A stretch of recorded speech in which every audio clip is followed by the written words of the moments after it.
Hello, it's Dawn here from First Light Creations and welcome to another project.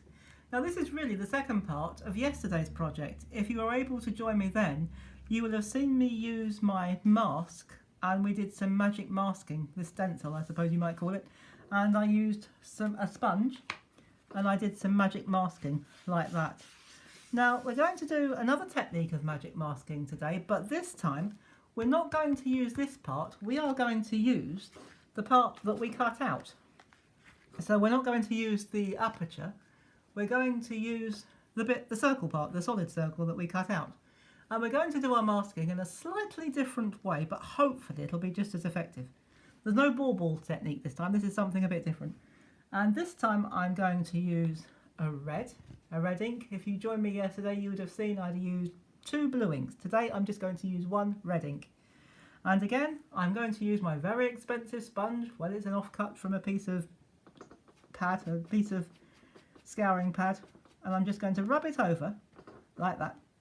And this time, again, I'm going to hold it still with my hands. And this time, I'm not going to rub it round. I'm going to just start off onto the mask and flick out like that. So we're just going to flick out all the way around like that. So it'll sort of flare out. And I'm only going to do this once. So once I've been round once, I won't be doing it again. It'll be a one time only, so to speak. So we're just going to rub that over the surface of our ink pad. You could do it with just the ink pad if you want to and not bother with the sponge. But if you do it that way, it might be a bit thick. If you want it to be thicker, that's fine. But if you want a more finer application, I really would recommend either using an ink blender or doing what I'm doing, using a cheap old sponge. So you don't have to use anything expensive or fancy, although if you've got the specific tools, obviously use them. But I don't do much of this type of stuff, although I have found it very interesting, so I might do some more in the future. So we're nearly there.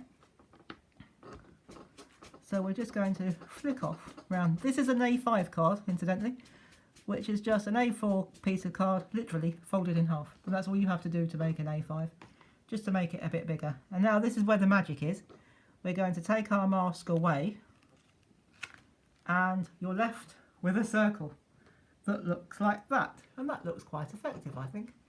And so this time there's not going to be a ball effect. What I've done from a dice set, which is from the latest Simply Cards and Papercraft, I used the 2 parts and I've cut the solid part in gold mirror card and this part, the individual letters, I actually cut from glitter foam and I used some glue to stick them on. And on the back I have got some foam tape. And so I'm going to take that off and I'm going to stick that right in the middle, or roughly in the middle anyway. And I think that looks quite splendid like that. But I'm not going to leave it like that because that does look a bit plain. So what I am going to do is just give it a bit of decoration. I've got some leaves and some poinsettia flowers that I've cut out. And so what I'm going to do, because these are only paper, I'm going to use a flat glue or a glue stick. This is my giant glue stick.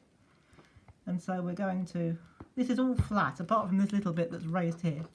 It looks fairly dimensional because of the masking technique, but it's actually fairly flat. So we're going to try and separate them. And I am going to stick one up there. These were originally, incidentally, these were felt. But I didn't want the bulkiness that you get from felt. So all I did was I ran them through my printer on the colour copier and just popped a piece of white paper over the top of it. And to make them flat. And if these I got from the works, the original ones anyway.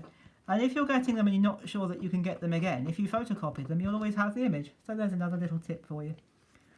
So we're just going to very quickly finish off this card. If you go over into that area that we masked off, that doesn't matter because we're only creating a frame for our main image.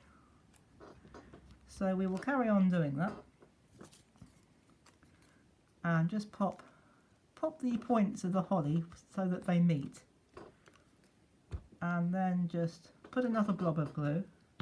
This is only copier paper that I use to print this onto, nothing special or fancy or expensive at all. But it does look very nice once it's all put together. And all I did was, because it's red card, the cardstock, I just put a mat, a slightly patterned mat, just to give it a bit of pattern and give it a bit of, just a little bit of detail really. So we're going to carry on doing this. We won't be long. This is really just decoration. We've done our main masking. So I'm just going to put one more, well in that corner anyway, one of those, and we're just going to finish off this other corner just like that. So we don't want to obliterate our masking, but we do want to finish off these corners. So that's what we're going to do. So we'll put one there, move that out of the way, and put one there. You may have noticed that the bits that overlap don't have any glue on. That's because we're going to wax them on like that. Whack, that's a technical term, straight in there. And we're going to just put that on there like that. Move the glue out of the way.